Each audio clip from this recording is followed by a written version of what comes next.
See, Jeff, this is why we need you back in. Man. I can't hit it as melodious as you do, so I'm not going to even German opera, man. hey, face it, guys. It's not nearly as easy as I make it look, is it? Hey, you know what? It is. There's a different tempo on this side of the screen, okay? So, all hats off to you. Thank you always for captaining this ship for us, so thank you. Yeah, well, there you go. So, what else was a highlight besides the two guys running for governor? Well, they had a lot of great panels up there.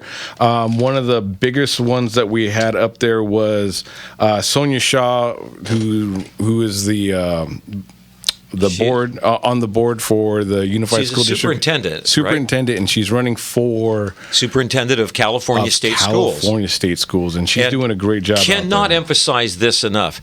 Every race in California matters. Yep. And one of the things that the left has been doing very successfully is by going through the educational system, they have created a couple of generations now of mindless zombies. Mm-hmm. Yeah, and that's what they're promoting. They want to brainwash you, so the next generation can be pre-washed. I guess can have a little. And so malleable, and they only know the truth they're told. There is a phrase for that. I think something. I don't know, late 30s, early 40s. What did that guys? Following me here? Mm-hmm. Yes. Yes, we understand. There's one truth, and that truth is the party. So she was a really big highlight once again. She was. Then we had to the sparkle coat, by the way. Oh yeah, she was glowing out there, and we had a really cool panel with Sheriff Alex Villanueva, the American Sheriff Mark Lamb, who maybe we can give it a little. I definitely want to give a shout out to, because he has an announcement to make on Wednesday. It's his to make, so we can't say more than that. But I'll tell you what, that the law enforcement panel was remarkable, because they had Chris Harris from, was it the Border Patrol? They had Villanueva, who, by the way, was in his own very low key way.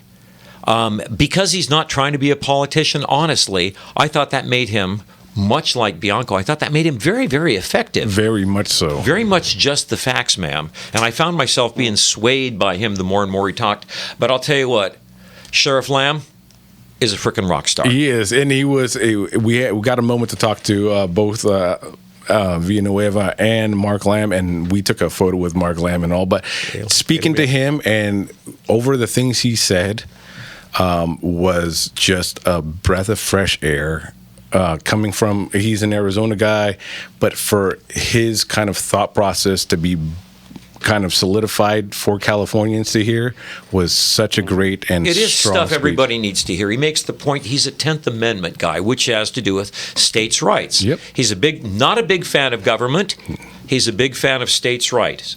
But where the state conflicts with the federal government, Article 6 of the Constitution says you have the National Supremacy Clause. He's not afraid to use it. And he makes the point that it's a battle of good versus evil. And no matter how much you want to hide your head in the sand, his words, you can't run from it. Nope. And he brought up, he wants everyone to kind of dive into Lincoln's address at Lyceum. That was a huge point, and he brought up some lines from there. But he wants everyone to kind of go in and absorb that and really take it in, especially for these times for these times that we're working in. They brought up a lot of stuff about what's been going on between the internal distress between officers, not just officers and federal agents, but officers within the same department, and they don't need that type of division there. There was so much talk about division between... Oh, well, imagine, if you will, police departments versus ICE, for example, or versus the Border Control. You've got this confusing morass because there are people who want to divide us. And I want to quote Mr. Harris, if I can. He made the whole point. Trump, he says, is not my favorite. But he has done more. He has done the best for the border that I've ever seen. And this is a highly placed Border Patrol official. Yeah. And he brought out just the facts of how much again, like you said, maybe not his favorite person in the whole wide world. Maybe not going to write him a Christmas card or anything.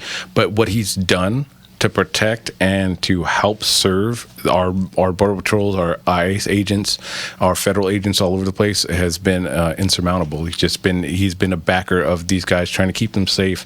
I think I want to say Scott Jennings brought up that the attacks on federal agents has gone up 1,000%. Yeah.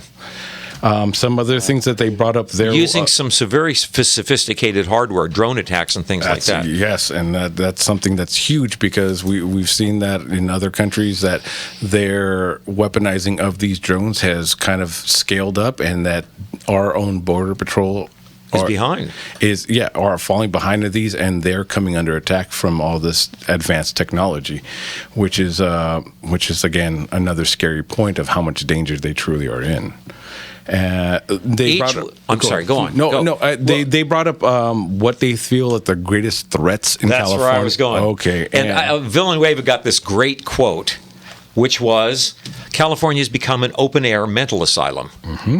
And he mentioned an attack, the horrific attack that took place in North Carolina where the girl was stabbed to death by a guy who then just walked off the train and no one helped. He says, same thing happened here a week ago. Yep. And you are not seeing anything about it in the press. Same thing happened on a bus, I believe in Costa Mesa or Southgate, and no press, because they don't want you to understand that this is happening to your neighbors. This is happening right here in our home, and they're really brushing it under the rug. Doesn't fit the narrative. Because it doesn't fit the narrative. Mark Lamb said the greatest threat, because they were asked what is the greatest threat, the greatest threat is ourselves, our own government, our division, and our inability to unite. Yeah. And he said, and I quote, we are the arbiters of our demise or our success. And he missed one thing, and that's NBC, ABC, and CBS.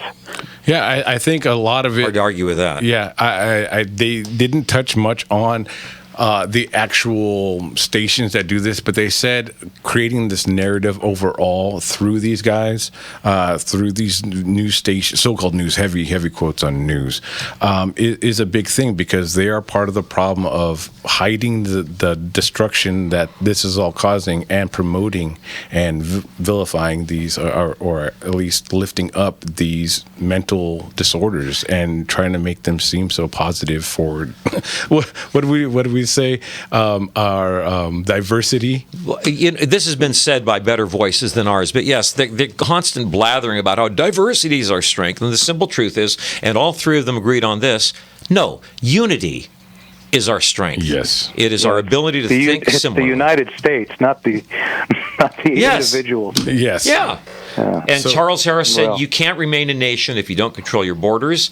Are we a nation of the rule of law or of mob rule? Because there's your division. Yeah, they wanted to make sure that there was trust repair both within the departments, but also with the community and law enforcement, that there's got to be a build back there. And so, well, and Mark, correct me if I'm wrong, but mob rule, you mean a democracy? There's absolutely no question about that. That's the Aristotelian thesis. Constitutional republic. What did Plato call the mob? And I quote, a community of pigs. There you go. So that was another great panel that they had out there. There was so much going on. The last panel they had was Sheriff Lamb, Scott Jennings, the Elder. Larry Elder. Sage, Larry Elder, and that one was and Grant and Jen were out there, and they had Grant and Jen did a great job, by the way. And you know what? Just in case anyone hasn't heard, they've been trying to see if she'll run for mayor, and if you guys want to just keep nudging her and bugging her about it, that'd be really fun. So that would be interesting. Yeah. Absolutely, I think. Go ahead.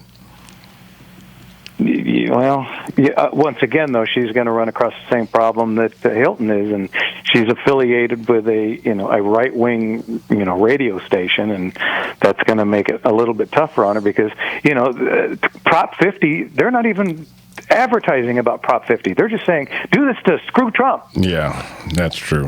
Which has nothing to do with the subject matter at all. You're absolutely correct. No.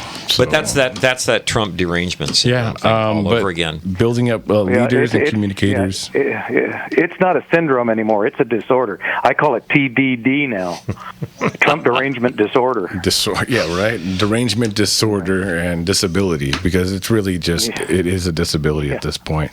It really is. Anyway, well, listen, in our second packed hour, we're going to go to phone. Well, I'm not going to, but you guys are going to go to phone calls, and we're going to, since they're going to be covering this ad nauseum for the next week on the morning show, we're going to get back to what we do, which is fun with guns. Right, fun guys? with guns, folks. Yep. We got stories to tell. Okay. We have a few calls already. Derek, Dave, Pam. We'll get to you guys in after the break.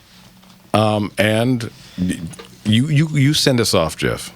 All right, you're listening to Gunslingers right here on the Gunslinger Syndicated Radio Network. And these two guys will be right back. I'm going to go back on the couch. All right, have a good night. We'll talk to you later. Good night, Jeff. Talk to you guys soon.